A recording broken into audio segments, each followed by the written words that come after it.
Good morning students. मैं doctor Gita आपके लिए इकोनॉमिक्स में बीए थर्ड ईयर की क्लास में टर्म्स ऑफ ट्रेड व्यापार की शर्तें लेकर आई हूँ।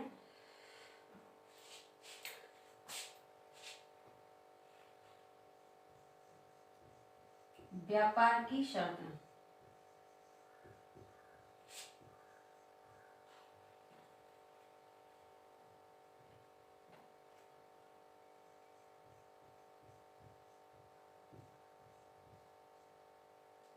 Terms of trade.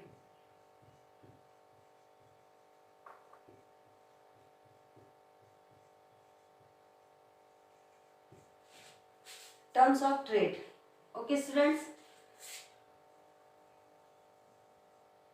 आज हमारा टॉपिक है व्यापार की शर्तें। Point of view of exams की दृष्टि से, है ना।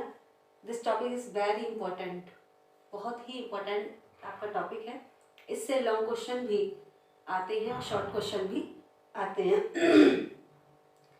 सबसे पहले इसको जब व्यापार की शर्त होती क्या है, तो देखिए, जब दो देश अंतर्राष्ट्रीय व्यापार करते हैं, है ना, तो उनकी एक शर्त, मतलब उनकी जो नीतियां होती हैं आयात और निर्यात को लेकर, है ना, जो नीतियां होती हैं किसी देश की, या मतलब जो आयात और निर्यात किया जाता है, उनकी कीमतों से लेकर, उनकी कीमतों से संबंधित ही हम उसे कहते हैं, जो नीतियां होती हैं उनकी कीमतों को लेकर, उसी को हम कहते हैं व्यापार की शर्त, terms of trade. Okay students, जैसे मान लीजिए कि हम या भारत या यूएसए, अमेरिका, दो देश हैं जो आपस में, है ना, इंटरनेशनल ट्रेड करते हैं, अंतर्राष्ट्रीय व्यापार करते हैं, दोनों एक दूसरे से व्यापार करते हैं।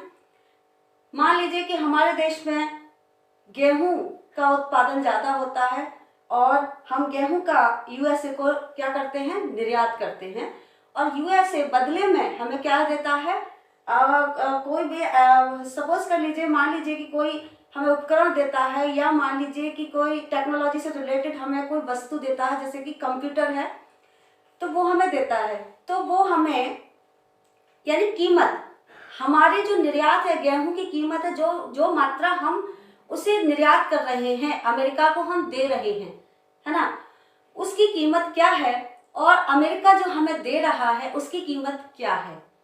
तो इसके अंतर को ही हम, मतलब इन चीजों के नीतियों को ही हम कहते हैं व्यापार की शर्त। जो जिस देश की शर्तें होती हैं, आयात और निर्यात की जो नीतियां होती हैं, पॉलिसी होती है, उसी को हम कहते हैं व्यापार की शर्त। तो स्टूडेंट्स, हमें व्यापार की शर्त जानने से पहले प्रस्ताव वक्र को जानना जरूरी है। ये प्रस्ताव वक्र क्या है? Offer curve. ऑफर कर्व क्या है? What is offer curve? Offer curve क्या है? तो देखिए, ये ऑफर कर्व के बारे में जो सिद्धांत दिया था, वो दिया था प्रोफेसर मार्शल ने और प्रोफेसर एजबर्थ ने। प्रोफेसर मार्शल ने प्रस्ताव वर्ग दिया था, यानी ऑफर कर्व दिया था।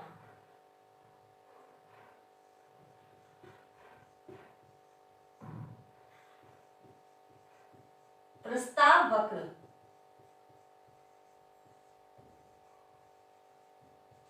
ये प्रस्ताव वक्र क्या है?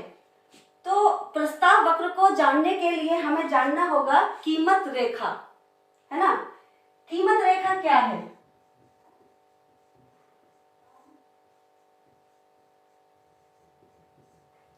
स्टूडेंट्स देखिए, हर कंट्री की अपनी एक कीमत रेखा होती है, जिस पर वो कहता है कि मैं इतनी कीमत पर इतनी वस्तुओं को ऑफर कर रहा हूं, यानी मैं प्रस्ताव रख रहा हूं कि मैं इतनी कीमत पर आपको इतनी वस्तुओं की मात्रा दूंगा, तो आप मुझे क्या दोगे, क्या ऑफर करोगे, इसके बदले में आप मुझे क्या ऑफर करोगे, क्या आप मुझे इसके बदले में कितनी क्वांटिटी में आप मुझे अपनी वस्तु दोगे, है ना। तो इस सबसे पहले हमें घरेलू डोमेस्टिक प्राइस लाइन को जानना जरूरी है कि किसी भी कंट्री की डोमेस्टिक प्राइस लाइन क्या होती है, उसकी घरेलू कीमत रेखाएं क्या होती हैं। तो स्टूडेंट्स, किसी भी देश की बहुत सारी कीमत रेखाएं होती हैं, है ना। जैसे एक डायग्राम के माध्यम से आपको बताती हूँ।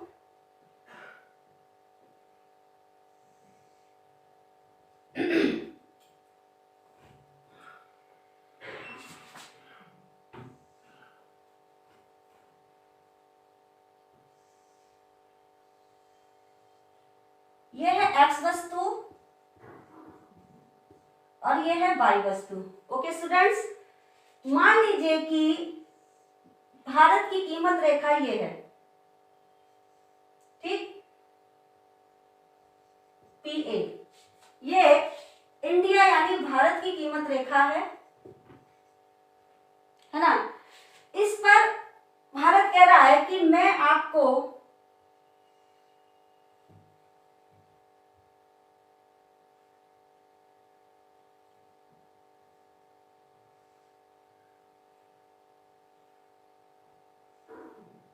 इंडिया इस कह रहा है कि मैं आपको एक्स वस्तु की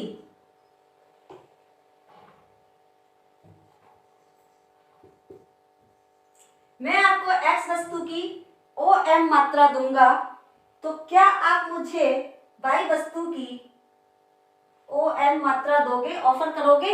मैं OM वस्तु यानी एक्स वस्तु की OM मात्रा देकर वाई वस्तु की OM मात्रा ऑफर करना चाहूंगा, तो क्या आप मुझे USA से या जिससे भी वो ट्रेड कर रहा है, जिससे भी व्यापार कर रहा है, उससे ऑफर कर रहा है अपनी प्राइस लाइन के अकॉर्डिंग, है ना, कि मैं जो है आपको एक्स वस्तु की इतनी मात्रा दे रहा हूं, तो आप मुझे वाई वस्तु की इतनी मात्रा दोगे, है ना।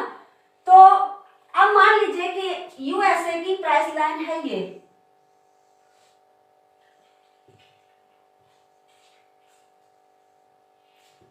है ना, इसकी प्राइस लाइन है A। वो कह रहा है कि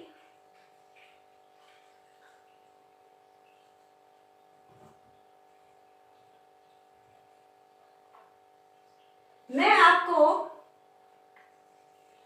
एक्स वस्तु की OM मात्रा के बदले वाई वस्तु की OY मात्रा ही दूंगा, इससे कम ही दूंगा। यानी मैं आपके OM मात्रा के बदले मैं आपको OY मात्रा ही दे पाऊंगा, उसने ऑफर किया है ना स्टूडेंट्स। तो इस तरह से अगर हम देखें तो एक ही कंट्री की बहुत सारी लाइन बन जाती हैं, जिसको हम नाम दे दें P1, है ना, P2, P3, P4। इस तरह से अगर हम देखें तो प्राइस लाइन अलग अलग है, और ये जो है किसी देश की बहुत सारी प्राइस लाइन है। इन पर एक देश अपनी वस्तुओं का ऑफर करता है कि मैं इतनी वस्तुएं आपको दूंगा और आप बदले में मुझे इतनी वस्तुएं दोगे या नहीं। तो इसी तरह से मान लीजिए USA की बहुत सारी प्राइस लाइन बन जाती हैं, P1, P2, P3, P4, है ना स्टूडेंट। ये अमेरिका की प्राइस लाइन है, ये केवल डोमेस्टिक प्राइस लाइन है, घरेलू प्राइस लाइन है, अभी ये अंतरराष्ट्रीय प्राइस लाइन नहीं बनी है। ओके स्टूडेंट्स, अब मान लीजिए कि इस प्राइस लाइन पर इंडिया का ऑफर कर्व ये है ना। तो इसका मतलब क्या हुआ कि वो जैसे जैसे ये कर्व मुड़ता जाता है,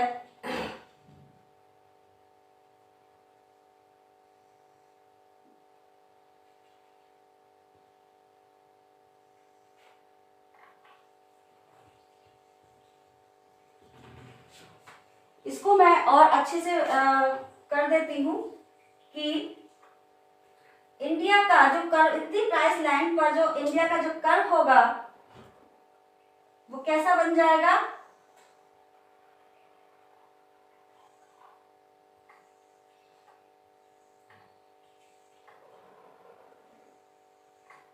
ये, है ना। अब हम यहाँ पर देखते हैं कि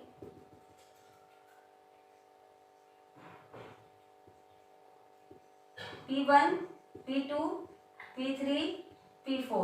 ओके स्टूडेंट्स, अब हम यहाँ पर देखते हैं कि ये पहले वो X वस्तु की मान लीजिए OM मात्रा का ऑफर कर रहा है, ठीक। OM वस्तु देने को तैयार है, कौन? इंडिया। किसके लिए? USA के लिए। तो अब वो मान लीजिए कि वो और भी वो क्या कहते हैं, अपनी मात्रा को इसके बदले M1 यानी बढ़ाता जाएगा। वो कहेगा कि मैं अपनी X की मात्रा आपको बढ़ाता जा रहा हूं, तो आप मुझे बदले में क्या इतना ऑफर करोगे?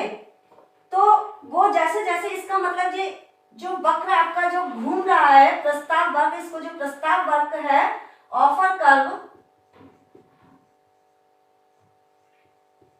ये ऑफर कर्व इस तरह से जा रहा है ना? किस तरह से जा रहा है? इस तरह से जा रहा है। तो इस तरह से जाने का मतलब क्या हुआ कि पहले वो अपनी X वस्तु की ज्यादा मात्रा देने को तैयार होता है और बाद में धीरे धीरे वो X वस्तु की मात्रा कम करता जाता है। तो इसका मतलब, और एक पॉइंट ऐसा आता है कि उसका जो प्रपोर्शन, जो अनुपात बनता है 1:1, यानी 1:1 बनता है। यानी अगर आप मुझे अपनी वस्तु की 25 मात्रा दोगे तो ही मैं अपनी वस्तु की 25 मात्रा दूंगा, है ना? यानी कहने का मतलब यह है कि अगर USA अपनी वस्तु की 25 मात्रा देगा तभी इंडिया उसको अपनी वस्तु की 25 मात्रा देगा, उस 25 मात्रा में क्वांटिटी देगा। तो इसका मतलब क्या है कि जो प्रपोर्शन है वो धीरे धीरे क्या होता जाता है? घटता जाता है। और एक पॉइंट ऐसा आता है कि जो प्रपोर्शन है वो 1:1 हो जाता है। ओके स्टूडेंट्स, इसी तरह से अमेरिका का ऑफर कर्व इस तरह से का होगा।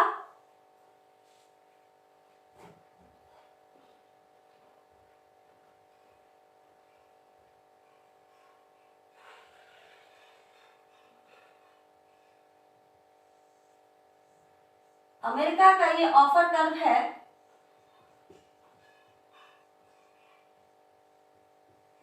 ये इस तरह का होगा। तो ये भी कहेगा कि मैं भी आपको, ये इस तरह से घूमने का मतलब क्या है कि वो बाई की मात्रा क्या करता जाएगा? पहले ज्यादा देगा और धीरे धीरे उसको क्या करता जाएगा? कम करता जाएगा। तो वो भी यही कहेगा कि मैं भी आपको 25, अगर आप मुझे 25 वस्तुओं की मात्रा दोगे तभी मैं आपको 25 इकाइयां दूंगा। तो स्टूडेंट्स, ये तो रही आपकी इंडिया का ऑफर कर्व और ये रहा USA का ऑफर कर्व, ठीक है। तो अब इन दोनों में एक अंतरराष्ट्रीय कीमत रेखा यानी इंटरनेशनल प्राइस लाइन क्या होती है? बन जाती है। वो प्राइस लाइन कैसे बनती है स्टूडेंट्स? देखिए कि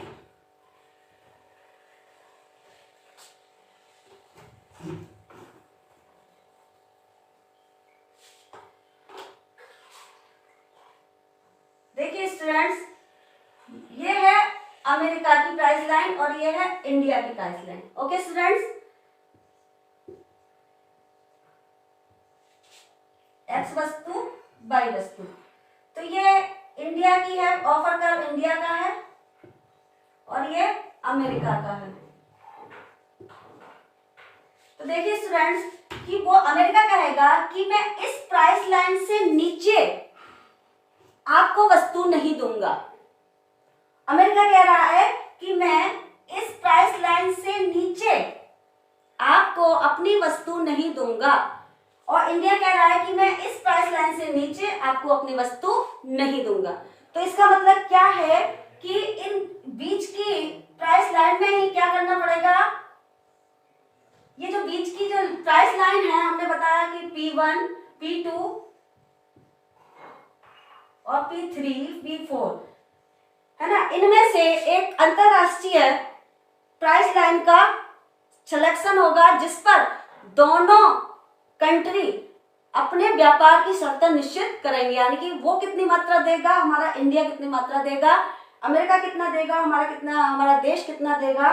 तो ये एक अंतरराष्ट्रीय कीमत रेखा इससे निकल के आएगी। इन दोनों के प्राइस, घरेलू जो प्राइस लाइन है उन दोनों के बीच में जो प्राइस लाइन बनेगी वही कीमत रेखा होगी।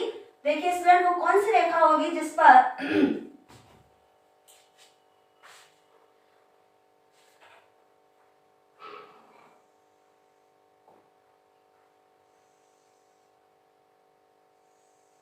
तो देखिए ये है अंतरराष्ट्रीय कीमत रेखा, है ना, फाइनल कीमत रेखा, यानी फाइनली जो निश्चित हुई है प्राइस लाइन। फाइनली इसलिए मैंने पीएफ लिखा है कि फाइनली प्राइस लाइन जो है वो निश्चित हुई है हमारी कौन सी, ओपी। ठीक,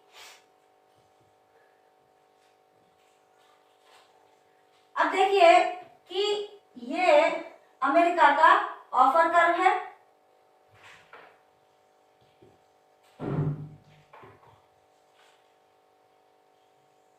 और ये इंडिया का ऑफर कर्व है।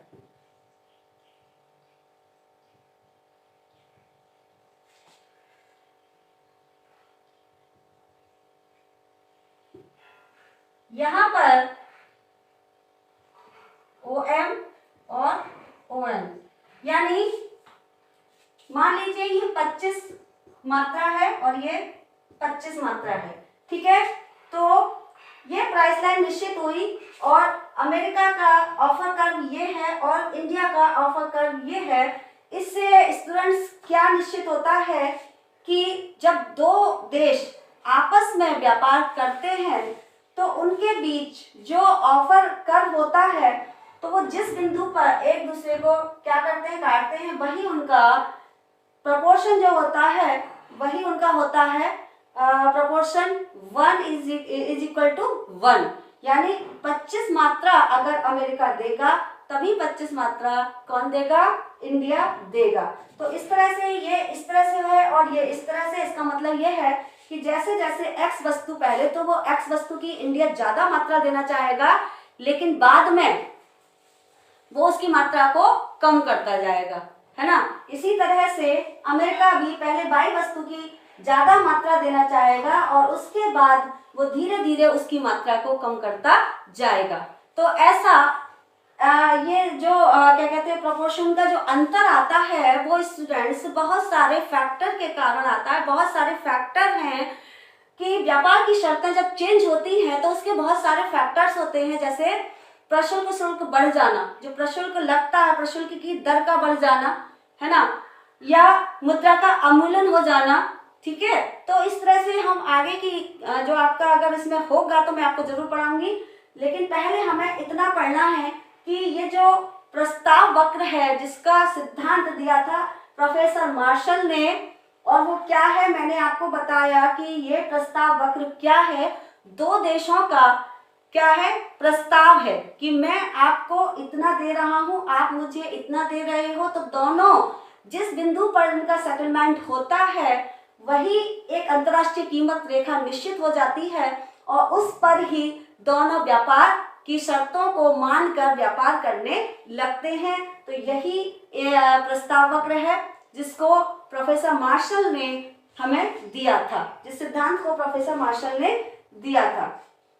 तो स्टूडेंट्स के आई एक्सपेक्ट कि आपको ये समझ में आ गया होगा कि प्रस्ताव वक्र क्या है। ये प्रस्ताव वक्र आपके 2 नंबर के और 5 नंबर के सवाल में मैंने देखा है कि मोस्टली पूछा गया है कि प्रस्ताव वक्र क्या है ना। तो आप इसको बहुत अच्छे से तैयार कर लीजिए क्योंकि कई बार एग्जाम में कई बार आपका पूछा गया है प्रस्ताव वक्र क्या है। तो 5 नंबर के सवाल कभी 2 नंबर के में आ जाता है, कभी 5 नंबर के में आ जाता है, तो आपको एग्जाम की दृष्टि से इसको तैयार करना बहुत जरूरी है। तो अब आते हैं हम व्यापार की शर्त। तो व्यापार की शर्त क्या है?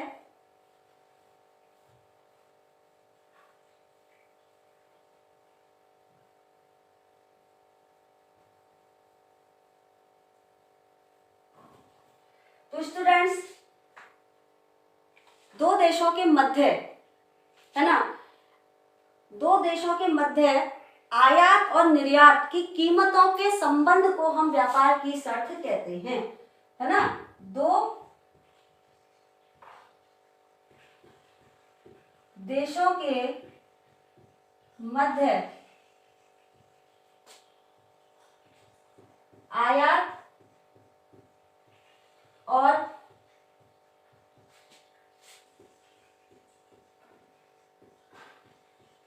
निर्यात की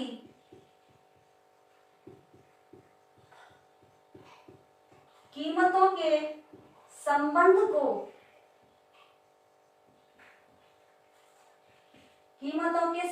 को व्यापार की शर्त कहते हैं।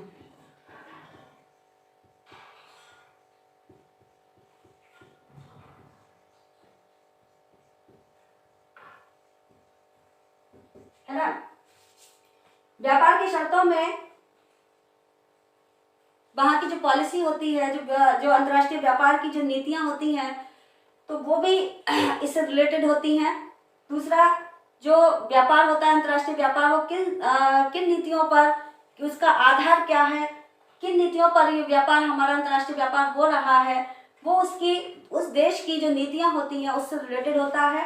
तो स्टूडेंट्स, सबसे पहले हमें ये देखना होगा कि जो व्यापार की शर्त है वो किसी देश के लिए अनुकूल भी हो सकती है और प्रतिकूल भी हो सकती है। उसके फेवर में भी, उस कंट्री के फेवर में भी हो सकती है और उसके प्रतिकूल भी हो सकती है। फेवर का मतलब अनुकूल हो सकती है और उसके प्रतिकूल भी हो सकती है। अनुकूल कब होती हैं स्टूडेंट्स? व्यापार की शर्तें अनुकूल कब होती हैं? तो देखिए, जिस देश का निर्यात उसके आयात से अधिक होगा, है ना। जिस कंट्री का निर्यात आयात से क्या होगा, अधिक होगा, तो वो उसके अनुकूल होगा। और जिस कंट्री का निर्यात आयात अधिक होगा, निर्यात कम होगा, तो वो किसके, उस देश के प्रतिकूल होगा। तो इसका मतलब ये है कि जो व्यापार की शर्तें हैं तो वो किसी देश के लिए अनुकूल भी हो सकती है और किसी देश के लिए प्रतिकूल भी हो सकती हैं। जब प्रतिकूल हो जाती हैं, किसी देश की व्यापार शर्तें प्रतिकूल हो जाती हैं, तो किस तरह से उसे अनुकूल बनाने के प्रयास किए जाते हैं उस देश की इकोनॉमी द्वारा, उस देश की अर्थव्यवस्था के द्वारा, उसे किस तरह से अनुकूल व्यापार की शर्तों को, प्रतिकूल व्यापार की शर्तों को अनुकूल कैसे बनाया जाता है, तो वो उसकी राजकोषीय नीति, वो उसकी मौद्रिक नीति, वो उसकी कराधान प्रणाली, बहुत सारे ऐसे फैक्टर्स हैं जिनमें इंप्रूवमेंट करके उस प्रतिकूल कंडीशन को अनुकूल बनाया जाने का प्रयास किया जाता है। तो ये कितने प्रकार की होती है, मैंने आपको अभी बताया कि व्यापार की शर्त क्या होती है ना, अनुकूल कैसे होती है, प्रतिकूल कैसे होती है। दूसरी, ऑफर कर बताया। स्टूडेंट्स, मैं नेक्स्ट आपकी क्लास में बताऊंगी कि व्यापार की शर्तों के प्रकार, व्यापार की शर्तें कितने प्रकार की होती हैं, उनका मापन कैसे किया जाता है, तो ये मैं आपको नेक्स्ट क्लास में बताऊंगी। Okay students, thanks.